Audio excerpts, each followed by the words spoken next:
Hola, quiero arrancar esta clase haciendo música. Voy a cantar una melodía, espero que la voz me llegue y me dé, y al mismo tiempo voy a aplaudir un ritmo. Quiero que prestes atención a estas dos voces, la mía de la voz y la de las palmas. Un y mi, si, re, do, si, re, mi, fa, mi, sol, la, mi, do, si, mi, re, do, si, re, do, si, sol, fa, mi, re, mi. Bueno, para que veas que no es, esto es televisión, ¿verdad? Te voy a mostrar. Canté una melodía, es esta partitura la que tiene el número 10. ¿Sí? El compositor es Bartholomeus Gessius y habrás notado que es un canon. Entonces, como yo no puedo hacer dos voces al mismo tiempo, con la voz canté la melodía y un compás más tarde empecé a aplaudir el canon. Entonces, aquí se nos presenta un contrapunto que en algún aspecto es algo similar a lo que hicimos la clase anterior con Di Lasso, en donde el contrapunto no iba así, sino que iba ahí como desplazado. El contrapunto imitativo era lo de Di Lasso, aquí es un canon estricto. Entonces, te pido que en estos días practiques la melodía. Yo la solfeé. Podés, si querés, solfearla o podés cantarla poniéndole cualquier sílaba. Lo que te quede más cómodo. La tesitura llega hasta un mi arriba. Si te queda muy aguda, bajala un tono. No hay ningún problema. Ahora lo que te pido que ejercites es la posibilidad de cantar la melodía y mentalmente hacer el canon. No hagas lo que yo no hice, no te escribas abajo de la partitura el canon rítmico. Y tampoco lo practiques de esa manera. Trabajá leyendo la música que vas a cantar y haciendo un compás más tarde el canon. No es fácil y por ahí te convenga trabajar por secciones. Hacé un fragmento pequeño, hacé la melodía y el canon y detenete y terminás un compás después. Y así lo vas trabajando por partes y después vas uniendo. Cerca del final, donde hay mucha síncopa, valores largos, valores retardados y demás, ahí puede ser que se haga un poquito más difícil, ya lo sé. Te quiero indicar una cosa que vas a notar en esta partitura. Este canon no es infinito, sino que tiene un final escrito. Cuando vos llegues con tu canto a este mi, que es la última nota, con las palmas vas a hacer este otro mi. Y ahí te detenés, ahí terminás. En este canon el compositor quiso que las dos voces terminen al mismo tiempo, ¿sí? Que no terminen las palmas un compás después. Entonces te lo voy a enviar por WhatsApp para que lo practiques y me mandes a mí un video en donde vos te filmes cantando tal cual hice yo, cantando la melodía y aplaudiendo el canon. La melodía es bellísima, no tengo la letra, no sé cuál es el texto posible, seguramente una música vocal con algún texto, y esos retardos que tiene la hace maravillosa. Está en un modo, si vos te fijás, hemos practicado los modos la vez pasada y está en un modo, por suerte no hay alteración en la clave, así que es un modo de los que uno reconoce fácil. Hay una alteración escrita en el medio, pero yo creo que es una sensibilización, que tiene un fin de evitar ciertos intervalos. Nada más que eso, pero en sí la música es modal. Y lo vas a reconocer fácil el modo y hasta auditivamente seguro ya te diste cuenta qué modo era. Entonces, primer trabajo, para que me entregues más tardar la semana que viene en el horario de clase, o sea, miércoles de 10 a 12, plazo máximo, me envías tu filmación haciendo esto. Tenés varios días, organizate el tiempo. Eh, la vez pasada les hablé de los principios de la didáctica del lenguaje musical y vimos dos nociones muy importantes. Una es cómo opera el trabajo mental del estudiante del lenguaje musical. ¿Te acordás que ese crecimiento iba a ser desde el plano intuitivo en un principio al plano consciente y al plano del refuerzo? O sea, intuitivo porque en un principio los conceptos del lenguaje musical están mostrados, están presentados, pero uno no sabe bien cómo son. Yo te quiero contar algo. Es como un niño cuando aprende un lenguaje. El bebé cuando la mamá se acerca a traerle su comida, hace un gesto con los labios, que es el gesto que él conoce como el gesto de alimentarse. Mm, mm. En un momento dado eso empieza a tener un sonido, y la mamá empieza a reconocer ese signo y entiende que la está llamando. Ese inicio del lenguaje, por ejemplo, en el caso de la palabra mamá, tiene una primer parte, una primera aproximación donde es intuitivo. El bebé va haciendo ese ejercicio de querer llamarla y a prueba y error, por decirlo de una forma. Él intuye que algo tiene eso, que una respuesta empieza a tener. ¿Y la mamá qué hace? Le dice, sí, mamá, mamá.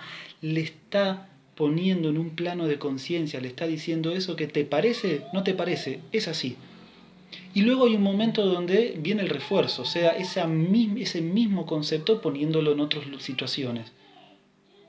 Mirá, mirá, sabe decir mamá, decir mamá, mamá, mamá. Y el bebé dice la palabra para satisfacer a su mamá, aunque no la necesite llamar. Pero él ya sabe que esa palabra tiene un sentido. Empieza a operar con esa palabra un significado, un significante, y la empieza a utilizar. En el lenguaje musical ocurre algo parecido.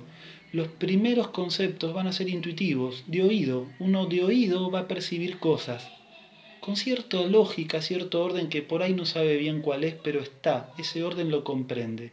Uno sabe que alguien tiene buen oído sin saber una nota musical. Se puede dar cuenta. ¿Por qué? Porque su oído puede comprender cierta lógica discursiva, aunque no sepa qué nombre tiene. Luego viene el momento de ponerle el nombre. Y luego viene el momento de ejercitar las habilidades, poner en práctica ese conocimiento. Por eso, cuando hablábamos del ciclo didáctico, hablamos de 3P. Esto es para que te acuerdes fácil: preparar, presentar y practicar. Yo preparo al alumnado con aquellos elementos que quiero que después conozcan. Luego los presento, los explico. Y por último los practico. De los 3 momentos, el que menos tiene que durar es este. Si hubo una buena preparación, uno no necesita hablar 3 horas de un concepto.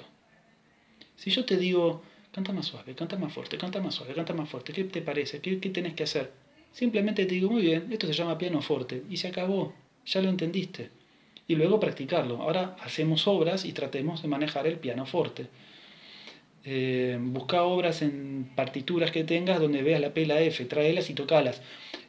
La práctica lleva mucho trabajo. La habilidad que hay que desarrollar siempre lleva mucho trabajo. La preparación lleva un trabajo. Por ahí la práctica lleva un poco más. Pero la presentación, la explicación no lleva tanto trabajo. Y además, y esto sí ocurre muchas veces, aquel profesor que en una clase de lenguaje musical tiene que estar explicando tanto, utilizando tantas palabras, tantos términos, tantos conceptos que son teóricos, que son mentales, abstractos, no deja espacio para la música, no deja espacio para que aquello que yo vea lo escuche. Hablo del intervalo, sumos, semitonos, tonos. ¿Cómo suena? Estamos hablando de música, pero nunca la oímos, nunca está presente la música como una manifestación sonora. Aquel contenido que yo quiero ver, tónica dominante, no tiene su correlato sonoro, no sé cómo suena. Cuidado, cuidado con aquel profesor que el lenguaje musical lo ve desde una matemática, lo ve desde una ciencia aritmética o desde una lógica abstracta. Es cierto que hay una lógica abstracta en el discurso, claro que la hay, pero ese conocimiento es muy superior.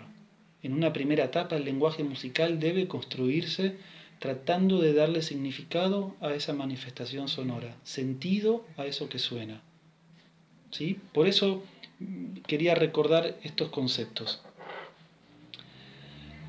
Sigo con estos conceptos. Los principios metodológicos para la enseñanza del lenguaje musical. Número 1. Enseñamos primordialmente música. O sea que vuelvo a decir lo que acabo de explicar hace unos minutos.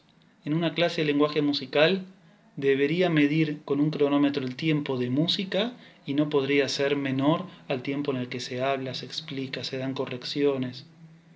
Hay que tratar de que siempre haya manifestaciones sonoras, desde el canto, desde el instrumento, la percusión corporal, la que sea, pero siempre tiene que haber el correlato sonoro con aquel concepto que yo quiera trabajar. Segundo, el punto de inicio es la unidad musical. Luego, se va a tomar aparte, se va a separar, se va a analizar, se sintetiza y de esta manera volvemos a la música en sí misma. ¿Qué quiere decir? Que el punto de partida siempre va a ser un discurso musical. Nunca es una negra sola, una corchea dando vueltas. O la traigo a la escala. Tengo que partir del discurso musical. Luego yo voy a necesitar separar elementos de ese discurso, analizarlos, verlos en forma fragmentada, ponerles nombre, entenderlos, comprenderlos, compararlos. ¿Se parece, no se parece? ¿Qué pasa cuando de acá voy para allá, de allá voy para acá? Y luego, conociendo eso, vuelvo a otras músicas. La escala no es música. Un intervalo no es música. En la música hay intervalos. Los discursos musicales están sostenidos con elementos sonoros que ordenados de tal forma son escalas, tal escala o tal otra escala. No es al revés. Entonces, es muy importante que en la formación del lenguaje musical, en la enseñanza del lenguaje musical, partamos siempre de un discurso musical concreto.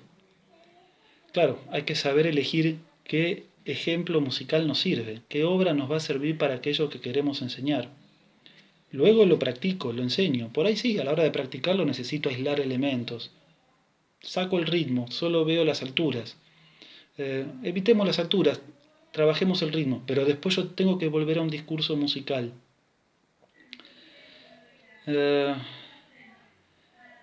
Voy a poner otro ejemplo del lenguaje. ¿Se acuerdan cuando yo era chico? Ustedes también lo habrán hecho en la escuela. Análisis sintáctico y esas rayas y subrayar, objeto directo. Y formaba la oración y arriba y abajo habían signos, ganchos, arcos que señalaban con letras. Me acuerdo que usaba un color para el sujeto, el otro para el predicado. Y uno empezaba a ver esas estructuras y a veces la oración que estaba escrita uno no sabía qué decía. Uno no recordaba qué decía la oración, porque uno la analiza en piezas y ve piezas, no ve la oración en sí. Entonces, acordate que para conocer el todo, uno debe comprender las partes. Y comprendiendo las partes, uno conoce mejor al todo. Entonces, esos elementos que están sueltos, si nunca están formando un complejo más grande, esos elementos no tienen sentido. Lo mismo al revés. Si yo siempre veo el elemento en abstracto, el discurso en abstracto y no me detengo a ir mirando con certeza qué es lo que ocurre en cada parte, nunca voy a poder conocer ese discurso en su complejidad máxima. Entonces, en la enseñanza del lenguaje musical, nosotros debemos seccionar a veces la música para trabajar algunos elementos y por ahí requiere practicarlos en forma separada, pero hay que tratar siempre de cuando se pueda volver a ver ese ejemplo, ese elemento musical en otro discurso musical, en un discurso musical nuevo. Hagan memoria ustedes, los que han por ahí estudiado solfeo, audio perceptiva, esas materias, y traten de recordar cuántas experiencias musicales fueron bellas desde lo musical. En cuántos momentos de la clase tuvieron manifestaciones que musicalmente eran bellas, que tenían sentido, que tenían una coherencia musical por sí. Porque no nos engañemos, do, re, mi, eso es tirar tonos. Yo hablo de un discurso musical. Porque un do es una cosa. Un do al principio de una frase, de una melodía, es una cosa muy distinta que un do suelto, un do en el medio de una melodía es otra y un do al final de una chacarera trunca también es otra cosa. Entonces, el elemento musical termina de cobrar un sentido verdadero cuando yo lo tengo en discursos musicales concretos. Siguiendo en esta línea voy a leer otro de los principios más. El conocimiento es alcanzado haciendo música y las habilidades se desarrollan haciendo música. Un poco viene a cuento de lo que estoy diciendo. La actividad primordial en la enseñanza del lenguaje musical va a ser el canto. Esto ya lo dijimos la vez pasada y lo vuelvo a decir. ¿Por qué el canto? Porque aquel discurso que yo voy a musical, que yo voy a decir con mi voz, en algún momento yo lo voy a callar y lo voy a recordar en mi mente. Y eso va a ir generando una imagen mental de un discurso musical mental interno, o sea, de un canto interno, de un oído musical interno desarrollado. Entonces, el canto va a permitir acceder más fácil y más rápido a imágenes mentales musicales concretas, internas, ¿sí? Yo pienso y sé cómo suena una tercera, pienso y sé cómo suena una melodía, cómo suena el contrapunto, cómo suena un movimiento melódico X. Y la otra razón es que solamente en el canto podemos evitar todas las dificultades técnicas que tiene un instrumento u otro y simplemente de manera mucho más rápida podemos acceder a ver elementos discursivos, rítmicos, melódicos. No hay excusas. En algunos instrumentos hay estudiantes que por ahí no tienen el nivel suficiente para ver X tonalidad, porque esa tonalidad requiere complejidades técnicas de perillas y demás que él no las puede abordar, pero en el canto las puede abordar. Sí, habrá que tener en cuenta la tesitura, por supuesto. Con adultos, un mi, el cuarto espacio de las mujeres, ¿no? En el caso de los varones, por supuesto, una octava más abajo es casi un límite, un fa, ya mucho más arriba de eso no llegan. Y abajo, dos líneas adicionales, un la, un sol, alguna vez ya es muy extremo, más que eso no se puede. Y con niños, algo parecido, ¿sí? Entre, por supuesto, niños es una sola octava, no cambia de octavas, pero con niños, entre un la, segunda línea adicional, y un mi, cuarto espacio, más que eso no se puede. Hay que cuidar de trasladar a esa tesitura, pero después la voz permite ver aspectos rítmicos, ver aspectos melódicos, y si estoy cantando con otros, ver aspectos armónicos también y contrapuntísticos. Solo con dos personas ya pueden haber funciones tonales que se pueden hacer un contrapunto a dos voces. Así que está bueno llevar timbres e instrumentos, pero si yo en una clase de lenguaje musical para repartir los instrumentos, practicar y ensayar pierdo 40 minutos, cuando por ahí en 5 minutos lo podría haber resuelto con el canto, es un tiempo que se pierde, que el costo a la larga se paga. Otro principio metodológico es una obviedad, pero a veces no lo es tanto: los alumnos son el centro de la enseñanza.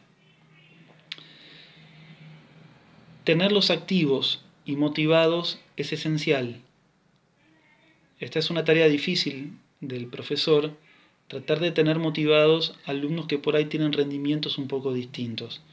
Y hay que tener una habilidad muy grande cuando uno está trabajando en grupo de ir reconociendo estas cuestiones y por ahí a los que ya han terminado antes o ya resolvieron algo más rápido, ofrecerles alguna motivación más sin que perjudique el ritmo de la clase.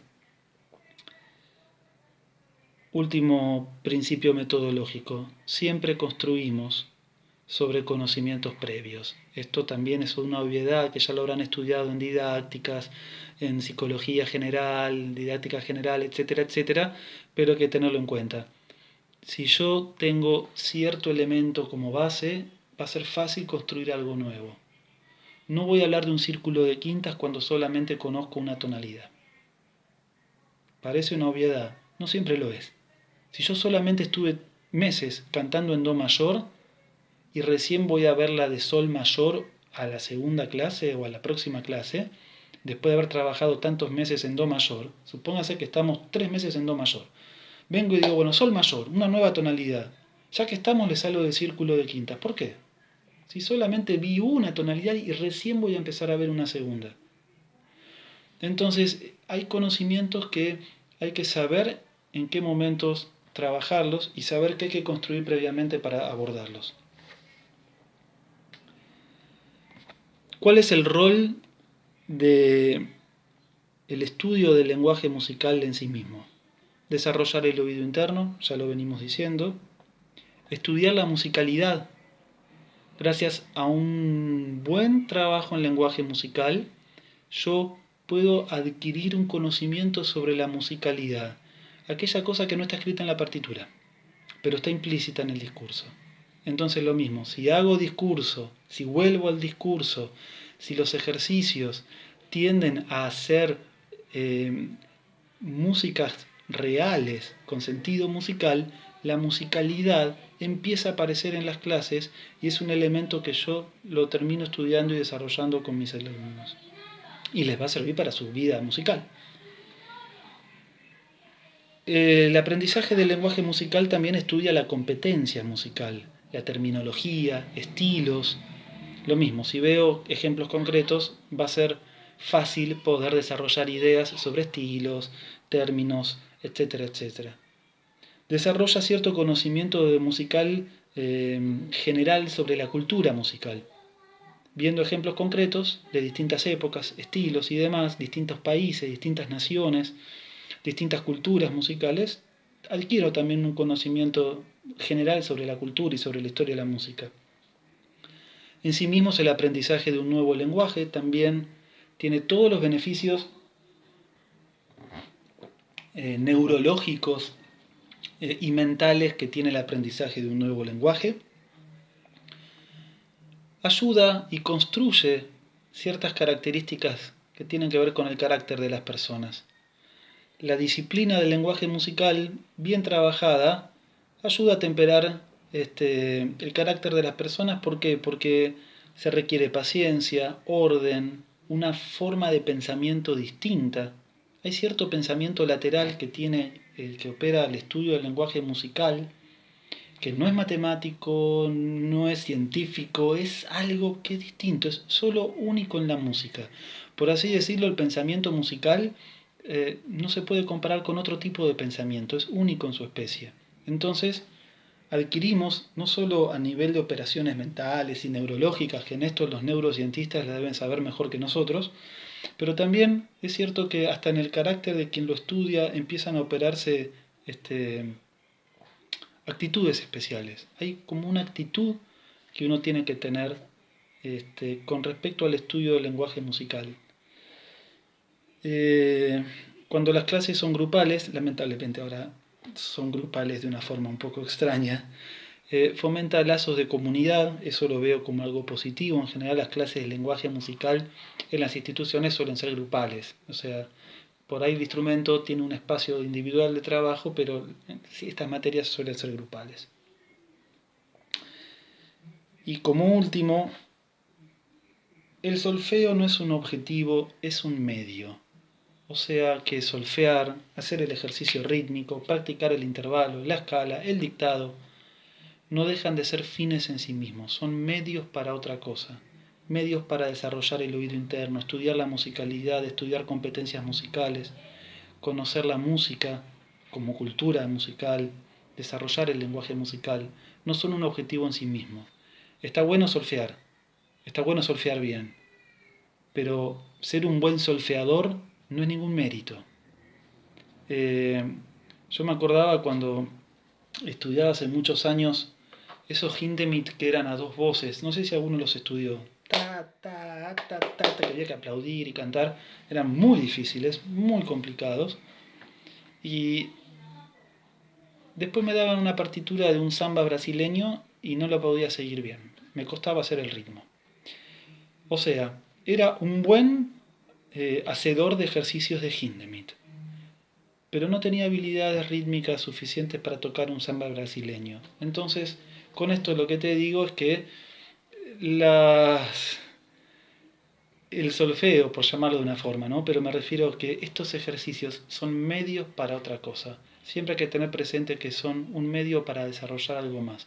No son un fin en sí mismo. Por más que sea atractivo, que sea divertido hacer estos ejercicios, nos sirven y hay que tener en cuenta y presente siempre eso, que es un medio para alcanzar otra cosa. Si tenemos presente eso, tiene más sentido el por qué estamos haciendo estas cosas. Cuando recibí los audios que me fueron llegando del trabajo que les pedí, de cantar una melodía y tocar el contrapunto, sé que hubo dificultades, que no es fácil, y sé que en ese aprendizaje que hicieron ustedes para tratar de filmarse el video que salga, habrán desarrollado estrategias y también habrán conseguido algo desde lo musical de cierto nivel de valor. Ojalá haya sido así. Quiero cerrar la clase con otra cosita más musical. Voy a tener que ponerme de pie.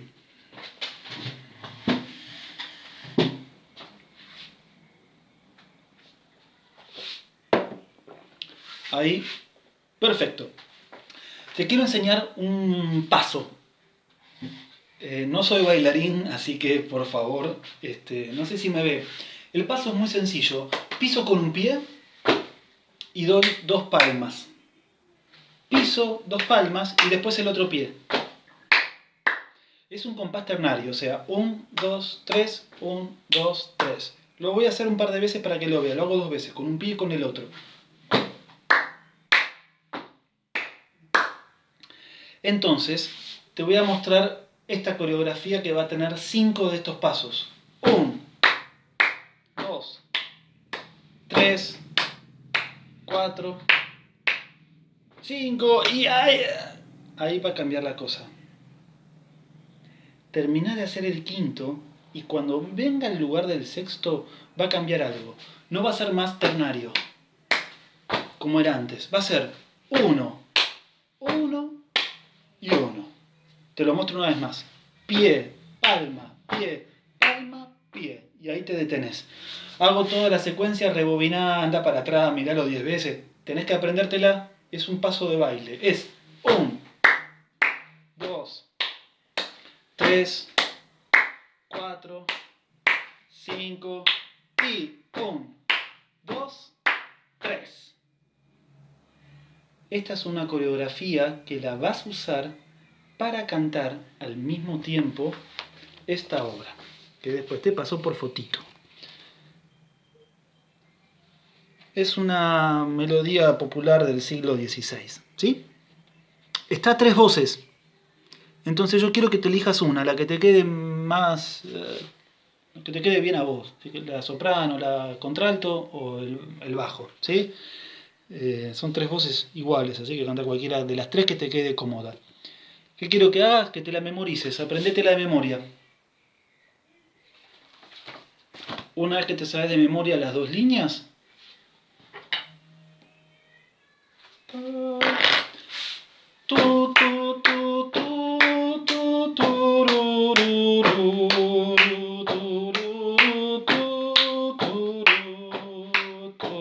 se repite.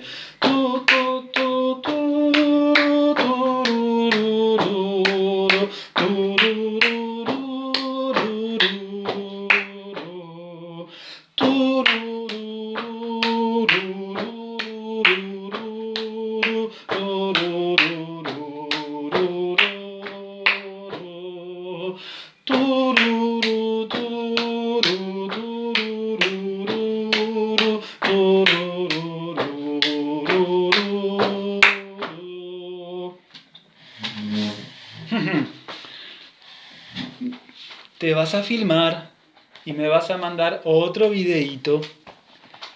Te quiero ver bailando esto que hice yo, seguro con más gracia que mis movimientos. Paso, palma, 2, 3, 4, 5 y 1, 2, 3. ¿Sí? Lo hice medio, te lo expliqué medio mal. Ahora que estoy pensándolo es 1, 2, 3 y te detenés. Lo va de vuelta si no me hago lío. 1, 2, 3, 4, sin y 1, 2, 3, pum.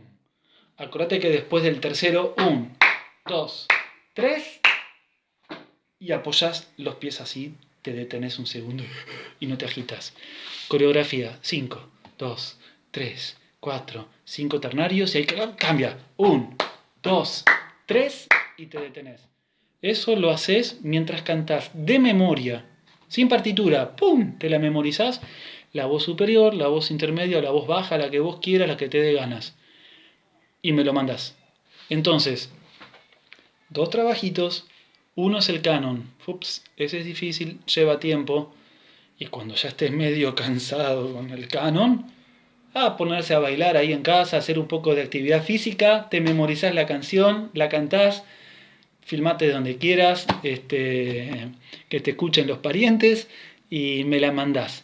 Por supuesto, acordate que esto es algo privado, es para nuestro trabajo, no va a ser publicado en ningún lugar, quédate tranquilo que yo recibo y me guardo estos videos, pero quiero verte en acción. Si estuviésemos en un aula, lo estaríamos haciendo con los compañeros, así que acá lo vamos a estar haciendo de esta forma. Fíjate qué pasa, qué experiencia tiene esto de bailar y cantar una melodía al mismo tiempo con esa coreografía. No me cambies la coreografía que la pensé por algo específico, ¿sí? 5 pasos ternarios, 1, 2, 3, así que cambia, 1, 2, 3 y al último apoyo los 2 pies.